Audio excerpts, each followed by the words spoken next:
Okay, સવારથી દાળ પલાળી દીધી એમ બેન? કઈ કઈ દાળો લીધી આપણે? ચણાની દાળ, મગની દાળ, તુવેરની દાળ, અડદની દાળ. બરાબર. અને કેટલી કેટલી?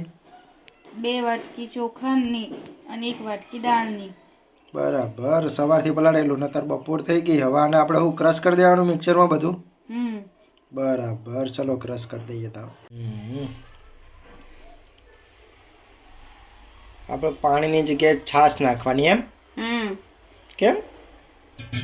ઢોકળા ખાટા થોડા સારા લાગે એટલે. બરાબર. આદુ લસણ ને મરચાં આવા જ નાખો ને કે આપણે ટીચવાના? હા, ટીચીને એકદમ ઝીણા કરીને પછી નાખવાના એમ ને? અને આપણે આ જે ખીરું બપોરે કર્યું હતું, અત્યારે રાતના 8-7 વાગી ગયા છે. તો આની અંદર હવે શું કરવાનું? ખીરા ઢોકળાના ખીરામાં મીઠું નાખવાનું. ઓકે, આ મીઠું આવી ગયું.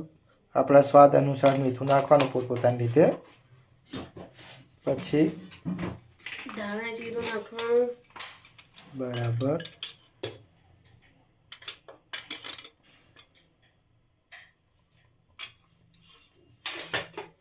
હળદર નાખવાની.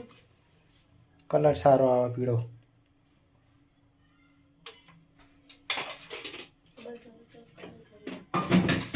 ઓકે. અને આદુનો પેસ્ટ ને બધું ટીચી દીધું એમ ને? આદુ મરચાં લસણ.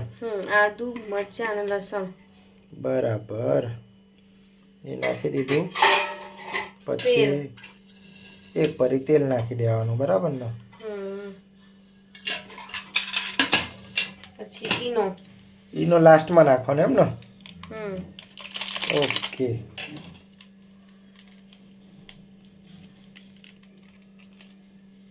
ઓકે, આપણે ક્વોન્ટિટી મુજબ ઈનો નાખવાનો અને એની ઉપર થોડું પાણી વેડીને હલાવી દેવાનું એટલે બધું ખુલી જાય ને? એટલે ઈનો આવી રીતે એક્ટિવ થઈ જાય. બરાબર. એટલે મસ્ત ફૂલીને સોફ્ટ ઢોકળા બને આપણા. અને આ બધું રેડી કરીને રાખ્યું છે. તેલ લગાવી દીધું છે અને પાણી પણ ગરમ કરવા મૂકી દીધેલું છે ઓલરેડી આપણે એમ ને? ડાયરેક્ટ બસ લગાવીને મૂકી જ દેવાનું છે.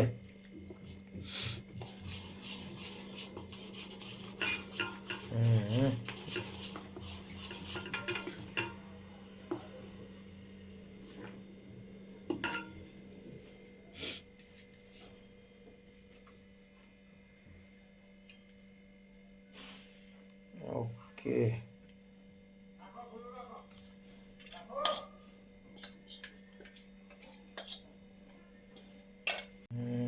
હવે શું કરવાનું આના ઉપર?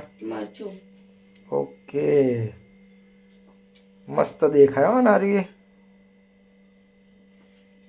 જીરું. ઓકે, થોડુંક જીરું નાખી દેવાનું. સ્લાઇડ.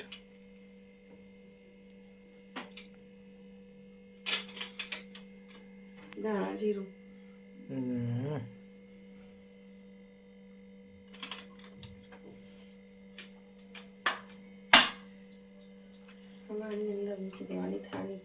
ઓકે, હવે થાળી મૂકી દેવાની. ગરમ પાણી ઓલરેડી જે છે એમાં જ એમ ને? લાવ મદદ કરું.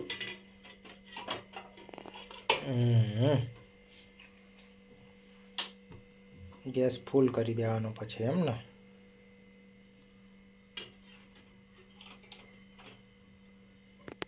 લો હેડો, થઈ ગયું આ રેડી. હવે કરી દીધું ઢોકળિયું બંધ. હવે કેટલી મિનિટ રાખવું પડે આશરે? 15 થી 20 મિનિટ.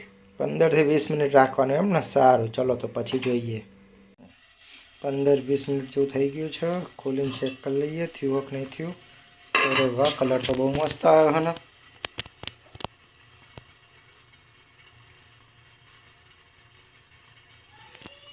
દેખાડજો એકવાર બેન. થોડુંક એ ચોટીને આવ્યું નહીં, મતલબ થઈ ગયું એમ ને? ઓકે, બનીને રેડી થઈ ગયા છે આપણા ઢોકળા. ઢોકળા પીસીસ કરીને કરી દીધા છે. જોઈ શકો છો કેવું સોફ્ટ મસ્ત બન્યું છે. બરાબર, એકદમ મસ્ત બની ગયું છે. હવે આને આપણે વઘારી દેવાનું છે ને? એના માટે તેલ લઈ લીધું છે. આની અંદર શું શું નાખવાનું હોય આપણે તેલની અંદર? રાઈ, હિંગ, લીલો લીમડો ખવાતો હોય તો લીલો લીમડો, કોથમીર. આ બધું જોઈએ એમ ને. આપણે લીલો લીમડો ખાલી નથી નાખવાનો, જેને ગમતો હોય ખાવો એ નાખી શકો. હવે આને આપણે નોર્મલ રૂટીન જેમ વઘારતો એમ વઘાર દેવાના ઢોકળા, બરાબર. આ જાય બધા એટલે મસ્ત ટેસ્ટી બની જાય. ઓકે, દહીં નાખી દીધી, જીરું, ગેસ ધીમો કરી દીધો છે. હવે અંદર થોડા તલ નાખી દેવાના એટલે મજા આવે, ટેસ્ટી આવે.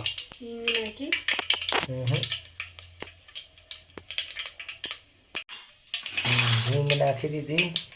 હવે તલ નાખી દીધા. તલ થોડા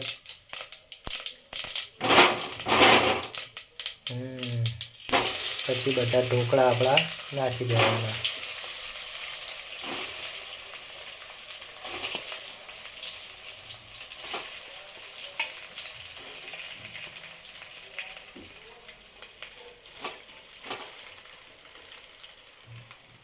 ઓકે, હવે આને વઘારી દેવાનું, બરાબર. વઘાર્યા પછી મસ્ત હલાવી દેવાનું એટલે બધું મિક્સ થઈ જાય, તેલ ને બધું. જોઈ શકો છો ટેસ્ટી ઢોકળા તૈયાર છે આપણા.